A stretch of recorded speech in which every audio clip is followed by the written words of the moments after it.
and they want to establish their own anti-fascist gym to teach the left how to fight back. Nyla is a member of the Haymaker Collective and is a participant in the new gym project. It's not a real name, by the way, but a pseudonym we were given. Nyla joins us tonight. Nyla, thanks a lot for coming on.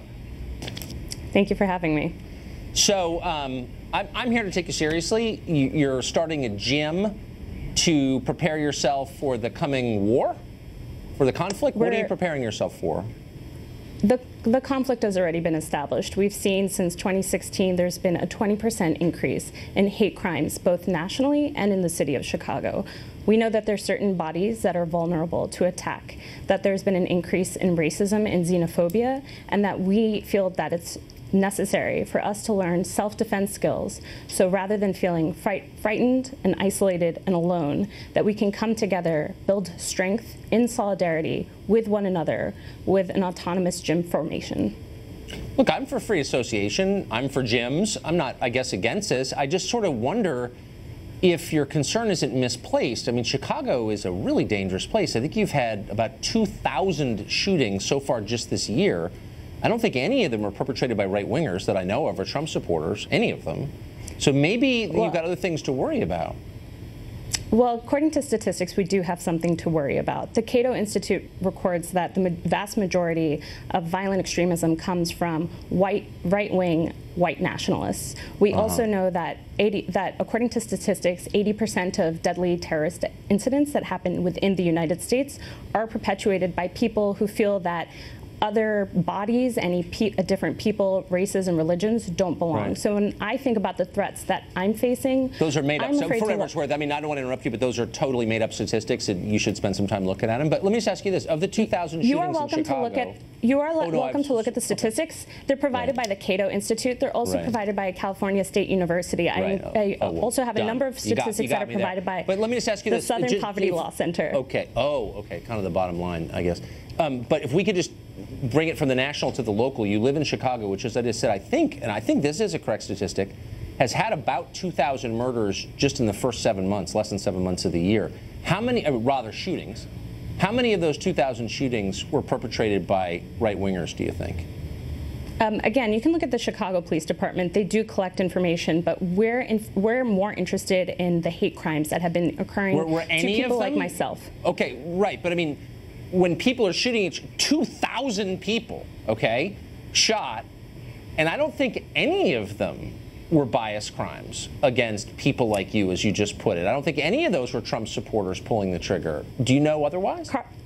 Carlson, if you don't know, then I'm not going to sit here and give you statistics, but I will tell you that the stories that are making me afraid and fearful is the answer, when I take the bus, when I take the bus home alone by myself on public transportation, I don't feel safe, because just May 26th in Portland on the light rail, there were 2 black women who were approached and confronted by a white man who calls himself a patriot. 3 other white men came to those 2 women's defense, and they were stabbed in the neck, and 2 of them died. Right, I saw the story. It was an awful story. But I'm just saying, in the city that you live in, because you don't live in Portland, Oregon, you live in Chicago, Illinois, again, I made the point, but you've had 2,000 shootings, and none of them were by Trump supporters, but that doesn't bother you. But a stabbing on a train in Portland, Oregon is the reason you're afraid to ride the train in Chicago. It seems a little bit disassociated. Where are you on the question of gun ownership? I mean, well, Tucker, here's the thing. First of all, on the question of what we're doing, we're providing a self-defense gym so that people may learn martial arts.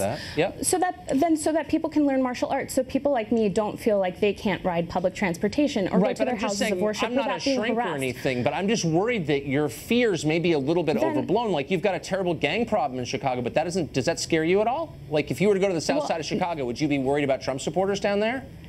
Tucker, I already live on the south side, number one. Number two, I'm How many Trump supporters in your neighborhood?